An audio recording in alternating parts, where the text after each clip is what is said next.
Muy bien. Entonces ya concluimos con esta parte de Juan y ahora estamos en Juan 18. No sé si recuerdas que, bueno, quisiera hacer dos como recordatorios, ¿no? El primero es que no sé si recuerdas que cuando empezamos Juan, en la introducción, hace ya muchos años,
de lo que hace Jesús. ¿Sí? Todo el primer libro se enfoca en las señales de Jesús, en quién es Jesús. El segundo libro se enfoca en lo que hace Dios como tal. ¿Sí? Entonces, en esta sección ya empezamos el segundo libro. En Juan 18 es donde comienza este segundo libro. En el discurso de Jesús y la oración de Jesús en el capítulo 17 es como el punto medio. De aquí en adelante empieza este segundo libro. Y si te das cuenta de este segundo libro, empieza a tener un tinte un poco distinto, un tono distinto. Y ya es un poco más, vamos a llamarlo, dramático. ¿Sí? Hay más clima, por así decirlo. ¿Sí? Entonces en Juan 18, 1 al 11, lo que vemos es justamente cómo comienza la obra. Te tengo una pregunta. ¿Qué es gentileza? Si tuvieras que definir la gentileza, ¿cómo la definirías? Amabilidad. ¿Ok? Amable. ¿Qué más pudieras decir que es gentileza? Fuerza bajo control o poder bajo control. ¿Ah? Obrar para el bien de alguien más. Bondad. En la escuela hemos estado viendo los problemas de carácter, entonces supongo que algunos de aquí las han de saber. Gentileza la definimos como fuerza y emociones moderadas, bajo control. Es decir, yo tengo fuerza, pero no la uso para mi beneficio, sino que la uso con mesura, con moderación, para el bien de los demás, como decía César. ¿Sí? Eso es gentileza. Y un ejemplo de gentileza que podemos ver en películas, en series y en libros y así, es este ejemplo de lo que se llama el gigante gentil. ¿Sí? Que es una persona gigante, muy grandota, que está lidiando con una persona normal, chiquito, y entonces pues se acerca y lo agarra y que no lo agarra. Y el que lo agarra así como que... ¿No sé si han visto, por ejemplo, de que en redes sociales así que dicen que si pones un huevo a un golden retriever, no lo rompe? O sea, si pones un huevo aquí así, no lo rompe. Puede hacerlo, suena muy digno de un perro, pero no lo hace, porque lo trata con gentileza. Un ejemplo de gentileza que también en la escuela donde lo conoce mucho es otra vez en las Crónicas de Narnia. En las Crónicas de Narnia hay algo que me gusta mucho, que es que cada ocasión que describe a Aslan, que es como esta figura de tipo Jesús, siempre lo describe como con tintes de poder. Siempre lo describe como diciendo, si quisiera, pudiera.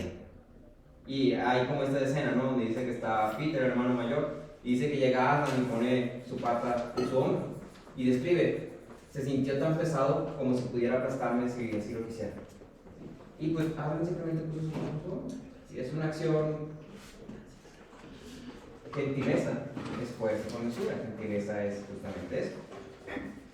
Ciertamente la gentileza es una de las características más evidentes para nosotros en el trato de Dios hacia nosotros. Podemos ver cómo Dios es gentil hacia nosotros en su trato hacia nosotros. Pero nosotros a veces somos muy cabezaduras para ver esta gentileza. A veces no nos damos cuenta, a veces pensamos en Dios mal. Y a veces llegamos a menospreciar a Dios. Menospreciamos a Dios cuando dudamos de su bondad y su cuidado hacia nosotros. Menospreciamos a Dios Cuando nos quejamos de cómo Él está haciendo las cosas, menospreciamos a Dios. Cuando vemos a Dios meramente como este ser en el cielo que impone reglas que son muy difíciles de cumplir y que me limitan a mí en cómo vivo y en cómo puedo divertirme y en qué puedo hacer y qué no puedo hacer. ¿Sí? Entonces como menosprecio a Dios, porque para mí Dios es simplemente esto. Estoy viendo a Dios como la mitad de lo que es. En ese sentido es que menosprecio a Dios. En Juan 18, del 1 al 11, encontramos una de muchas evidencias del carácter de Dios. Y aquí podemos observar particularmente la gentileza en una forma que en nuestra razón y en nuestro juicio sería plenamente inexplicable. La mayoría de nosotros, si tienen fuerza y tienen poder, lo usamos, lo utilizamos, tarde o temprano lo utilizamos.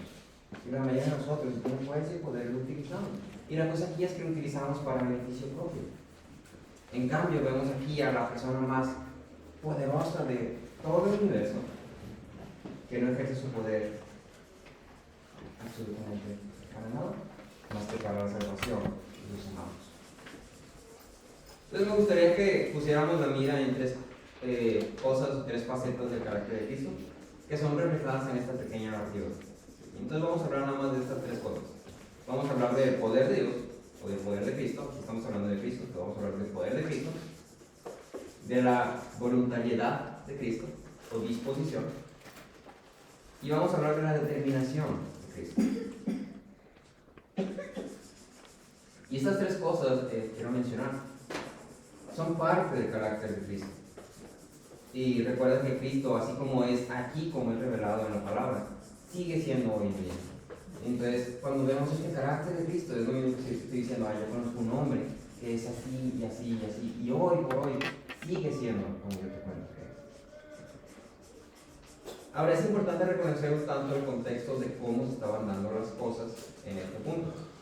Algo particularmente interesante en esta narrativa es que a comparación con los otros evangelios, si es que alguna vez los han leído, te darás cuenta que Juan omite muchos detalles. Juan omite muchísimos detalles que otros evangelios sí incluyen. Pareciera ser que para Juan, o en el evangelio de Juan, faltan ciertas cosas. Pero la cosa es que no es así. Recuerda que Juan tiene un objetivo muy claro, muy específico. Los otros evangelios generalmente lo que están queriendo hacer es simplemente contarte la historia. Te están queriendo contar la historia de Jesús, de su ministerio, de su vida, de su perspectiva. Y que tú te pongas en zapatos y veas lo que ellos estaban viviendo, lo que ellos estaban viendo, lo que ellos conocen. Pero Juan no. Juan de hecho no te pone en su perspectiva, porque Juan se incluye en su narrativa. Y Juan dice, el discípulo amado, ese es Juan. Pero Juan está contándose a él mismo dentro de su historia. Porque el objetivo de Juan es uno solo, que todos crean que Jesús es el Cristo, el Hijo de Dios. ¿Sí? Y entonces cuando omite estos detalles, no lo está haciendo meramente porque dice, no son importantes, o esto que, o ya lo que. Lo está haciendo porque él quiere enfatizar algo. Y al omitir estos detalles, enfatiza algo. Y ponlo así. Si estás en la noche y hay muchas estrellas, pues vas a ver todas las estrellas, cierta parte. Pero luego, si estás en la noche y solo hay una estrella, ¿qué estrella vas a ver? La van a ver. Juan quiere enfatizar justamente quién es Cristo. Y entonces tú y yo hacemos bien en justamente prestar gran atención a quién es Cristo a través de esta narrativa. A lo largo de este arresto, nos vamos a dar cuenta que no tiene nada de arresto. Cuando pensamos en un arresto, generalmente pensamos en un arresto violento, como un arresto imponente, donde llegan los oficiales, las patrullas, los guardias, luces, ruido, escándalo y las armas y que agarra y luego que sale huyendo y luego que persíguelo y que se meten a la casa. Pensamos en el arresto como algo, yo uso la palabra dinámico. ¿Sí? Están pasando muchas cosas, tienes que prestar atención a todo, hay mucha gente involucrada. Pero cuando vamos a esta narrativa, que es un arresto, no vemos nada de eso. No vemos absolutamente nada de eso. En cambio, cuando vemos esta narrativa con atención, podemos responder esta pregunta.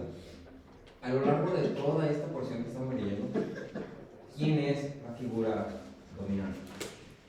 ¿Quién es la figura que tiene el control? ¿Quién es el que está dictando el paso de cómo están ocurriendo las cosas? Claramente los guardias y los fariseos y Judas y todos ellos estaban ahí presentes. Y ellos suponían que eran los que tenían poder, ¿no? Son los guardias. Pero en cambio eso no se ve reflejado. Entonces, la realidad de este arresto fue que más que un arresto, una entrega voluntaria de Jesús mismo. Y la escena te la expone en los primeros 3 versículos, donde dice plenamente, después de decir esto, Jesús salió con sus discípulos al otro lado del torrente Cedrón, donde había un huerto en el cual entró él con sus discípulos.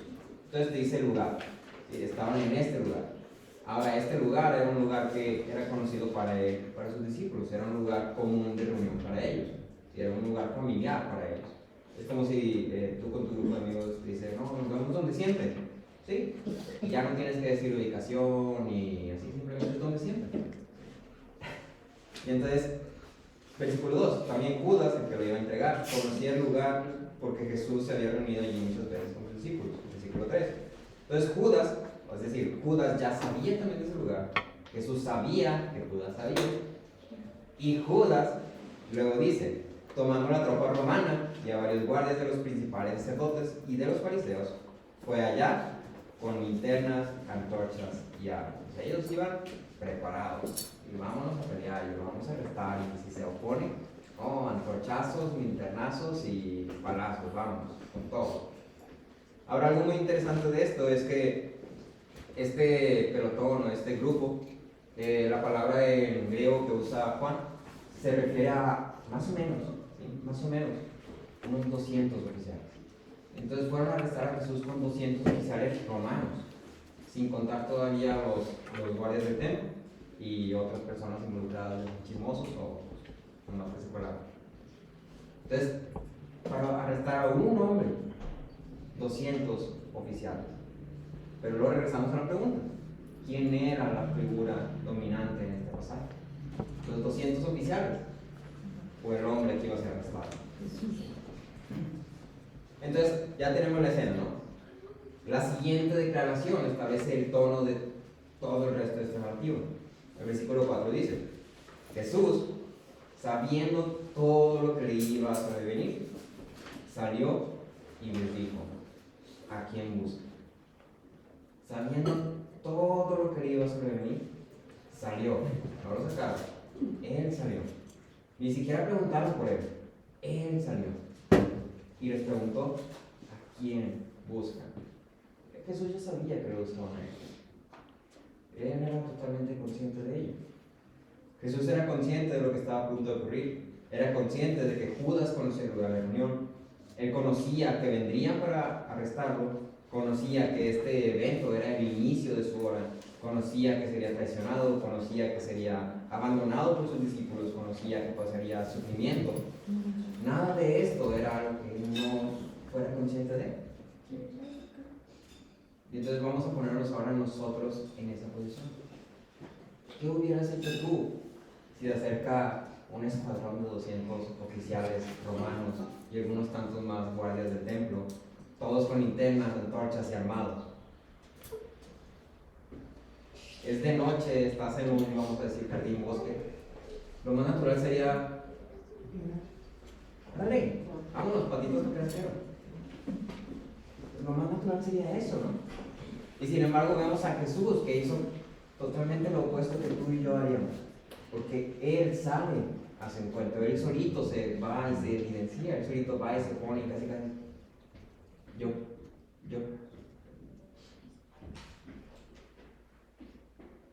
Así como Cristo Jesús conocía lo que había de sobrevenir, también conocía otra cosa: el gozo puesto delante de Él.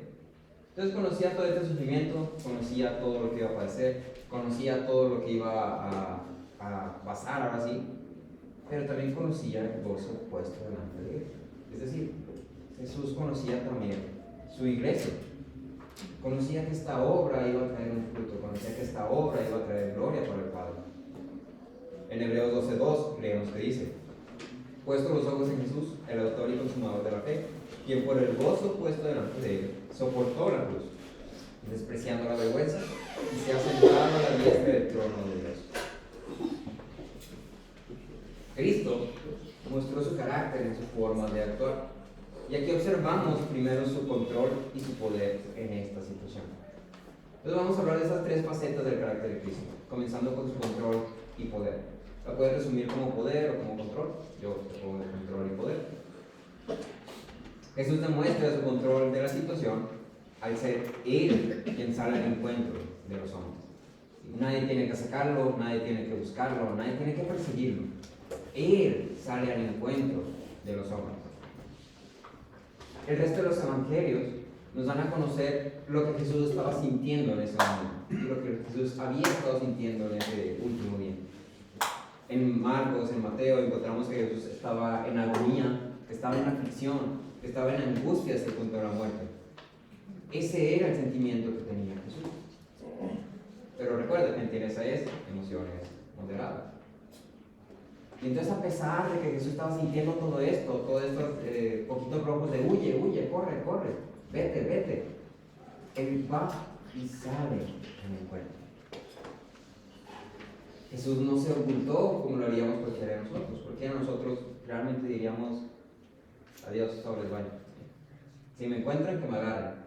Si no, nada. Jesús muestra en sus palabras y su comportamiento que sabía lo que estaba ocurriendo y que estaba en control de las cosas. Cuando Jesús va y pregunta a quién buscan, nadie le dijo que estaban buscando ahí a alguien. Nadie le dice que estaban buscando a alguien. Nadie le dice que estaban pasando, pero Él sabía.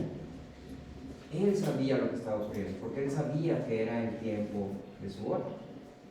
Y entonces Jesús está mostrando su control en esta situación. No se había salido de las manos de Dios. No se había salido de lo que estaba planeado. No se había salido de la voluntad del Padre. De hecho, esto era la voluntad del Padre.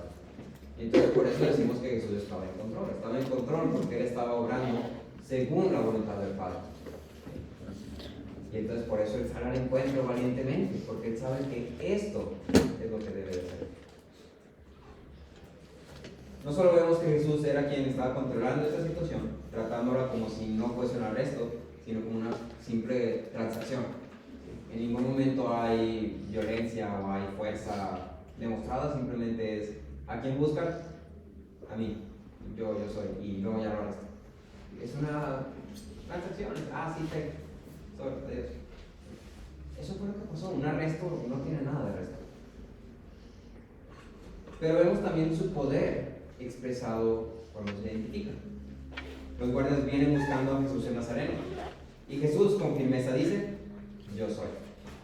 Entonces el versículo 4 dice, ¿a quién buscan? Versículo 5, a Jesús el Nazareno. Le respondieron, Él les dijo, yo soy. Y Judas, el que lo entregaba, estaba con ellos. Y cuando Él les dijo, yo soy, retrocedieron y cayeron a tierra. En esta afirmación, en este identificarse, los 200 aproximadamente oficiales que estaban ahí cayeron a tierra. Jesús no levantó las manos, Jesús no atacó, Jesús no fue agresivo, no respondió más que con firmeza. Respondió, yo soy. Y esta afirmación fue suficiente para derrobar a 200 hombres. Una afirmación, ni siquiera palabras de ataque, ni siquiera agresividad, una afirmación, yo soy. Y ahora yo soy, no era meramente una forma de identificarse como apuntándose con un dedo, o sea, no es como decir, sí, soy yo, como lo decimos nosotros, aunque ciertamente también cumplía esa función. El yo soy, o el ego eimi, es algo que ya hemos visto en Juan hace unos cuantos capítulos atrás. Y es una afirmación que puede ser encontrada a lo largo de la Biblia y que es repetida muchas veces en Juan 8, en Juan en general, pero podemos ver en Juan 8:58 también particularmente, como forma de identificación. La identificación no es una mera forma de identificarse humanamente, sino es una forma de identificarse divinamente. Cuando Jesús dice, yo soy, lo que está afirmando es que Él es divino. Está afirmando su deidad, está afirmando que Él es Dios. En estas palabras es que hay poder. porque Jesús es Dios. Entonces cuando Jesús dice yo soy, ante esta afirmación, ante esta divinidad, los hombres caen a tierra. Si me acompañas ahí a Éxodo 3:14.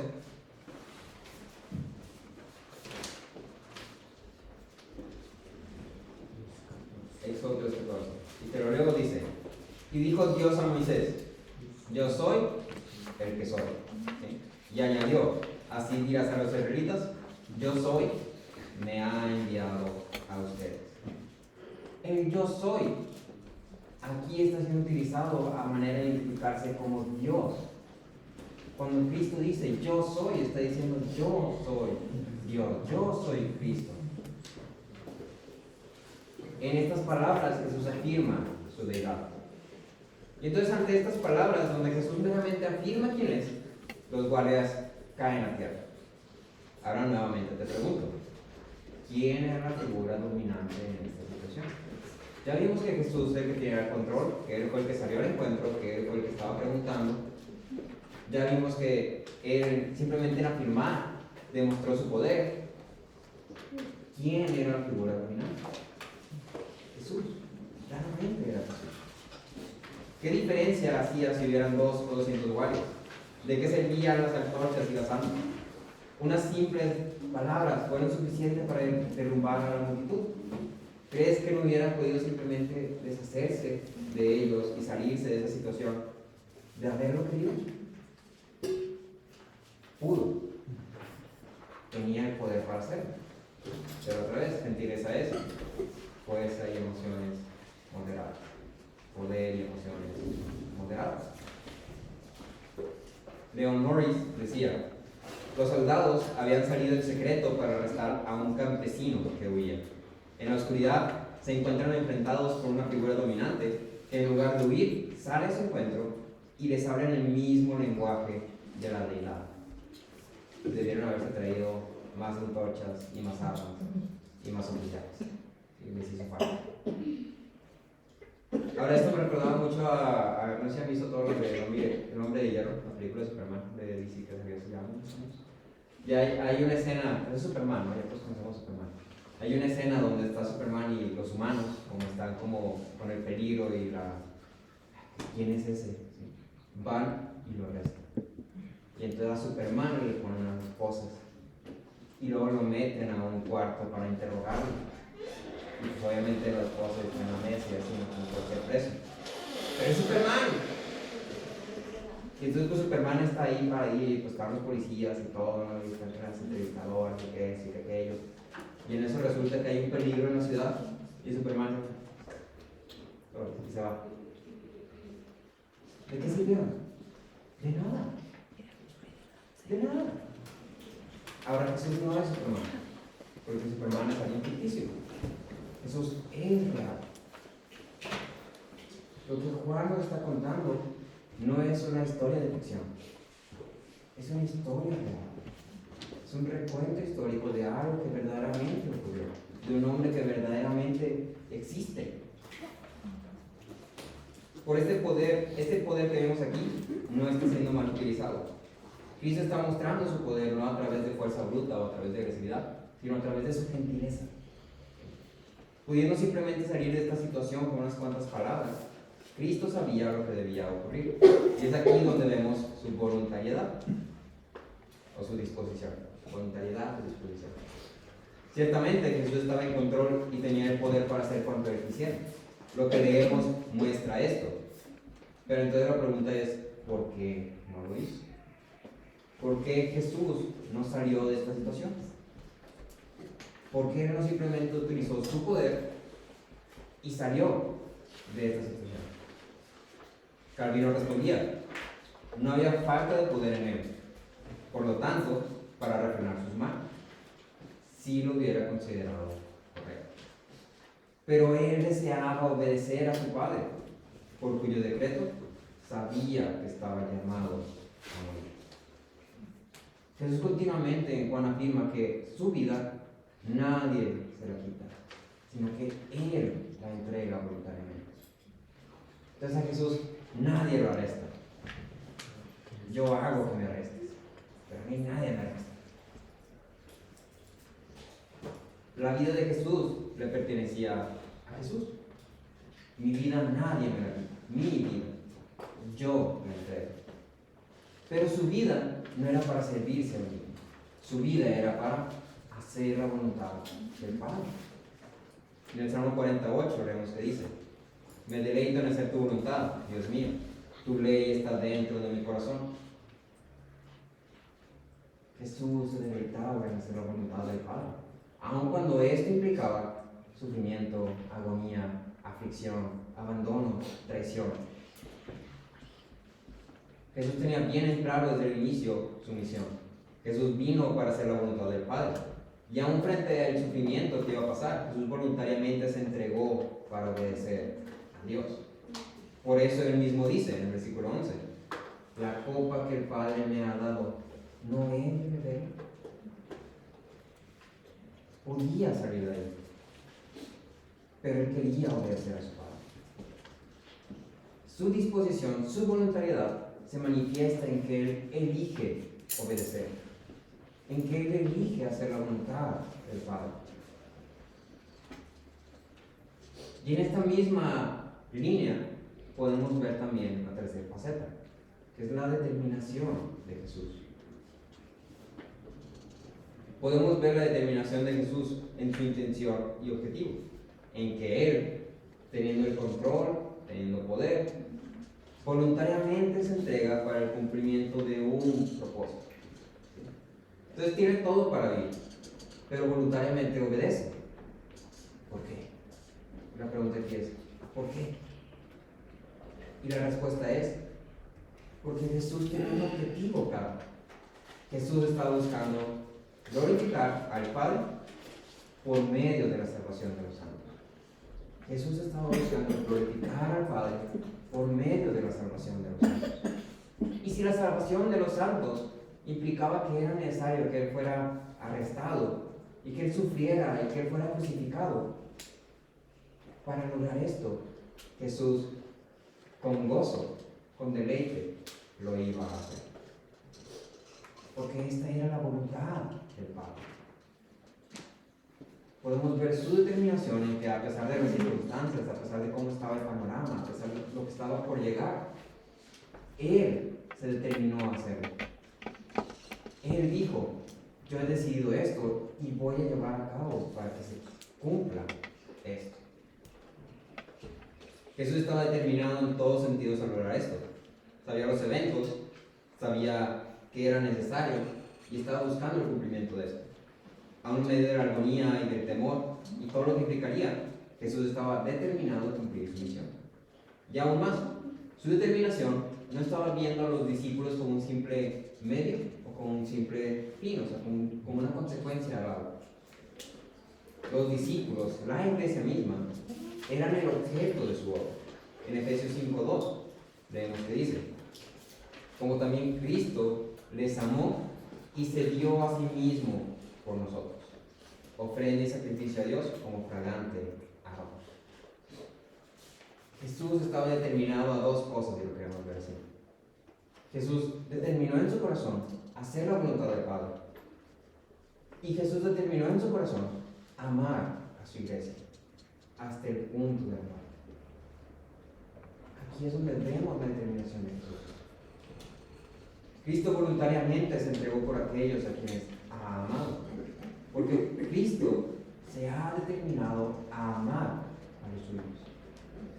Me gusta la palabra determinación porque se parece mucho a la palabra decidió. Determiné, decidí.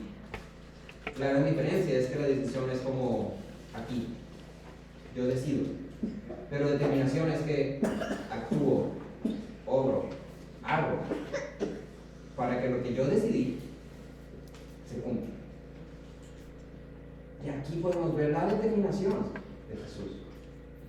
Estoy actuando, estoy obrando, estoy haciendo para lo que yo decidí.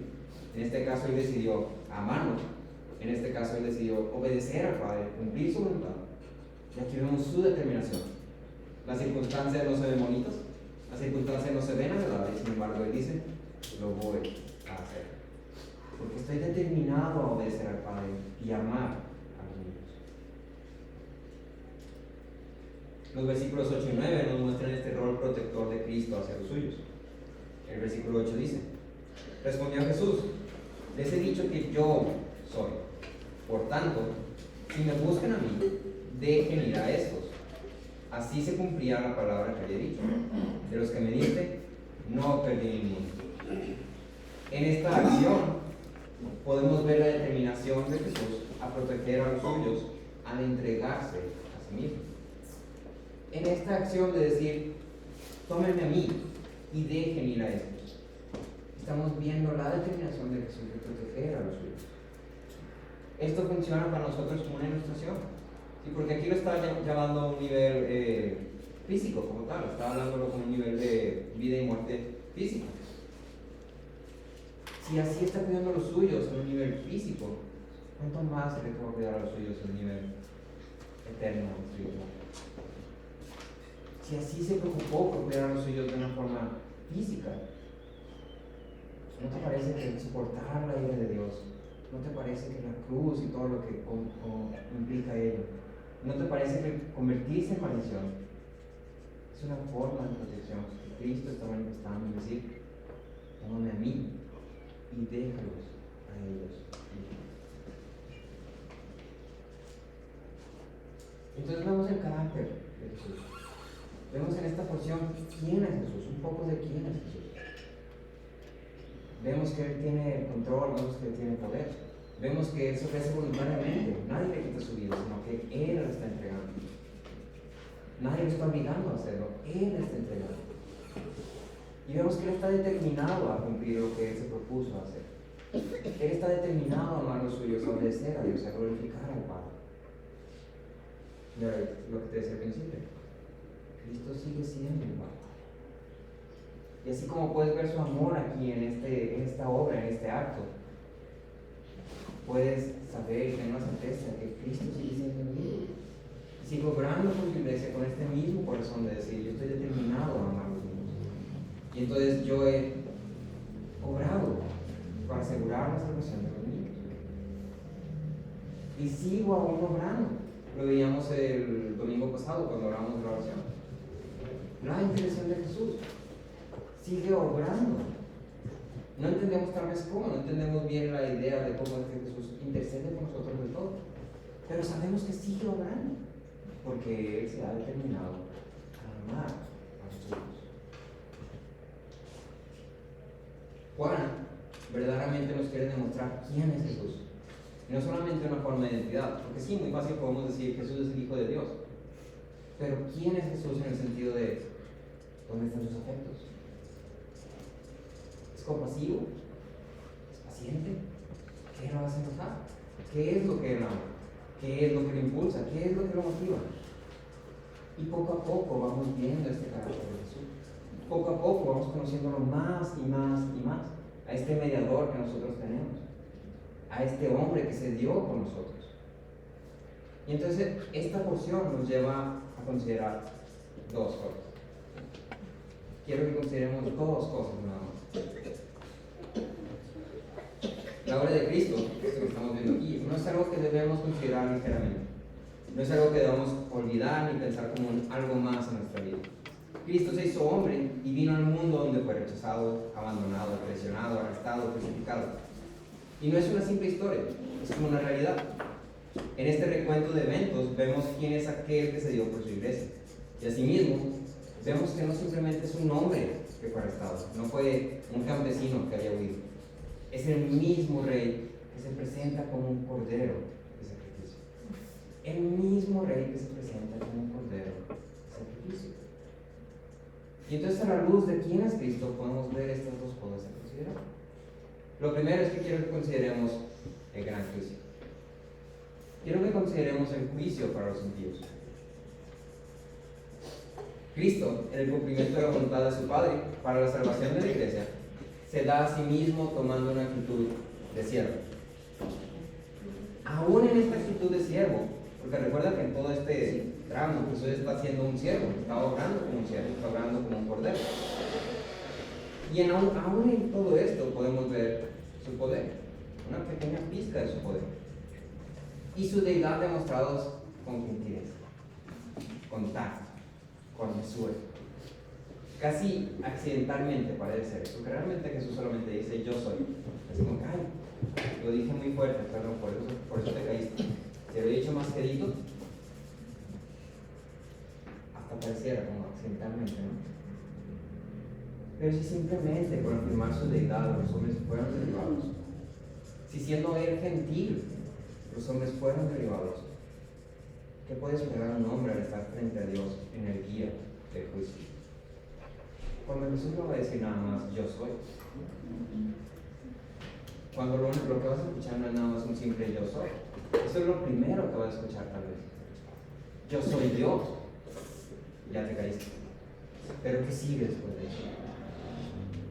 Yo soy Dios que te creó con ese propósito. Yo soy Dios que decide siempre como quiera. Yo soy Dios que tiene control de todas las cosas. Y tú eres un pecador. Que no reconociste que yo soy Dios. Que me ignoraste, que me rechazaste. ¿Qué crees que te va a esperar? ¿Qué les va a esperar a los hombres cuando estén frente al juicio de Dios? En Hebreos 10:31 creo que expresa la idea de forma majestuosa. Hebreos 10:31 dice: horrenda cosa es caer en las manos del Dios vivo. Ya, con eso. Horrenda cosa es caer en las manos del Dios vivo. Robert Roddock decía: si el balido de un cordero tenía tal fuerza, un simple yo soy, ¿qué fuerza tendría el rugido de un león? En Isaías 11:4 leemos que dice: herirá la tierra con la vara de su boca, con el soplo de sus labios matará a impío. El soplo de sus labios. Ni siquiera una palabra, el soplo. Y ya, ahí quedamos. En 2 Tesalonicenses 2:9 dice: entonces será revelado ese impío, a quien el Señor matará con el espíritu de su boca y destruirá con el resplandor de su venida. O sea, date cuenta que ni siquiera está haciendo algo grande, no es como que si Dios toma su espada y toma su escudo y va a la guerra y va y quita y pone y hace. No, es simplemente Dios viene y como está resplandeciendo y tú eres impío, fulminado. Ahí quedaste. ¿Qué les espera a los hombres cuando se presentan ante este rey? ¿Qué les espera a los hombres? La cruz da un veredicto. Quienes creen son justificados. Quienes rechazan a Dios serán destruidos. Dios es un Dios justo. No puede dejar el pecado pasar por alto.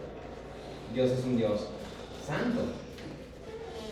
Su mera presencia destruye todo lo que no sea santo. En la cruz vemos su justicia y su santidad. Y sabemos por seguro que el mundo será juzgado. Pero Dios también es un Dios misericordioso. También es un Dios amoroso, también es un Dios bondadoso, también es un Dios gentil. Y esto lo puedes ver porque Él creó al hombre con el propósito de compartir de su plenitud con el hombre. Y en esa misma línea de bondad, Dios también provee un medio. Provee un medio para que tú y yo, que si nos presentamos ante el juicio de Dios, con el simple soplo, seríamos destruidos. Y entonces provee un medio para que tú y yo podamos presentarnos ante Él y que Él diga: inocente. Fuiste justificado. Tú eres justo. A ti no te va a destruir. Tú eres justo. Y ese medio es el medio que tenemos en la obra de Cristo Jesús. Cristo es ese medio. En Hebreos 10, 12 al 14 vemos que dice: pero Cristo, habiendo ofrecido un solo sacrificio por los pecados para siempre, se sentó a la diestra de Dios, esperando de ahí en adelante hasta que sus enemigos sean puestos por estrado de sus pies. Porque por una ofrenda Él ha hecho perfectos para siempre a los que son santificados.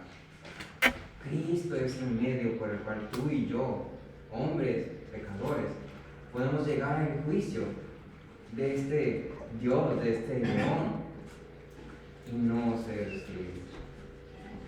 Es el único medio, no hay otro medio. Lo segundo que me gustaría que consideráramos es como el otro extremo de esta cara, ¿no? Porque tenemos el juicio, pero ¿sabes qué tenemos también? En Cristo tenemos seguridad. En Cristo hay seguridad. En Cristo hay salvación. En Cristo hay garantía de que estamos seguros en Él. Cristo obró. Él murió en la cruz. Y continúa obrando aún hoy para el bien de los suyos. Él murió para la salvación de los suyos, de aquellos que creen. Y aún hoy continúa obrando para el bien de los que son suyos. Cristo muestra control y poder. Pero este control y poder lo utiliza solamente para hacer la voluntad de Dios y para manifestar el amor que ha determinado hacia los suyos. Su poder no es utilizado para otra cosa. No es utilizado para servirse a sí mismo, no es utilizado para servir a alguien más. Es simplemente utilizado para estas dos cosas: glorificar a Dios y amar a los que Él ha determinado amar. Entonces, si este Cordero que simplemente dice yo soy, logra hacer esto, ¿no crees que eso nos da a ti y a mí, si es que creemos en Cristo, seguridad? ¿No crees que a ti y a mí nos debe dar la certeza de decir, Dios está en control y Él puede hacer todo? Él puede hacer todo. Y entonces si Él quisiera, Él va a rugir y yo voy a ser librado. Y si no lo hace, Él está en control. Yo no entiendo porque yo no sé, porque yo no comprendo, yo no sé la voluntad de Dios, yo no sé los caminos de Dios, porque son más altos que los míos. Pero ¿sabes qué? Él está en control y Él tiene poder. Y eso para mí es suficiente. Jesús mismo nos muestra un ejemplo de obediencia en esta voluntariedad, en esta disposición que Él tiene a ser llevado a la cruz. Él sabe lo que está por ocurrir. Considera esto. Jesús sí sabía lo que iba a ocurrir. Jesús sí sabía todo lo que iba a sufrir. Y aún sabiendo, Él elige obedecer. Tú y yo no sabemos lo que va a ocurrir. Pero a veces las cosas se ven grises. Y entonces decimos, estoy fuera. Adiós. Ya no puedo. Siguiente pregunta. Jesús pone un ejemplo de obediencia. Y si decimos, Él tiene control y poder de todas las cosas, yo puedo imitar su disposición a obedecer.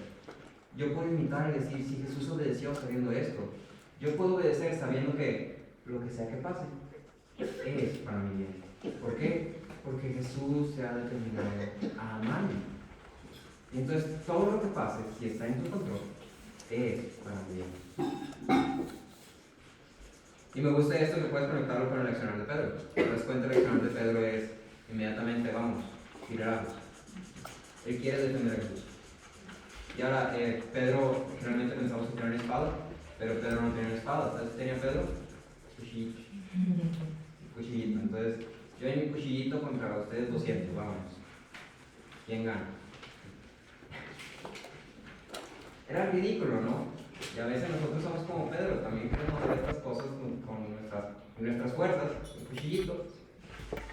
Estamos diciendo que no están estas fuerzas. No está bajo tu control, tú no tienes el poder para hacerlo, pero ¿sabes quién sí lo tiene? Cristo. Cristo sí lo tiene. Calvino decía que la obediencia, por tanto, sea el fundamento de todo lo que aprendemos. Y me gustaría terminar con esto. Date cuenta de quién nos salvó Cristo. Date cuenta de quién nos salvó Cristo. Hasta ahora ya hemos visto que los discípulos eran unos personas. Eran inmaduros, no entendían, estaban muy verdes. Constantemente mostraban confusión, constantemente mostraban que eran egoístas. Y cuando Jesús decía, vengan y oren, o quédense y oren. Si voy a orar, oren conmigo. Y regresaba Jesús y los discípulos. Esos eran los discípulos. Esos eran los discípulos que Cristo salvó. A Pedro, el que constantemente dudaba de él, a que constantemente le decía que esto y que aquello, se lo ponía. El que era inmaduro, impulsivo, temerario, el que lo traicionó. A sus otros discípulos, los que estaban ahí y simplemente se fueron, los que se dispersaron, los que ya no sabían qué hacer, no tenían cabeza. A esos fueron los que hizo. Y ahora esto a ti y a mí nos trae esperanza. ¿De qué? De que puede que yo sea más cabezón que todos sus discípulos juntos. Puede que lo sea. Puede que sea más inmaduro que todos sus discípulos. Puede que no conozca a Jesús como ellos lo conocieron y estuvieron 3 años con él. Pero ¿sabes qué? Jesús no te pide todo eso. Cristo lo que te pide es pon tu fe en mí. Pon tu fe en mí.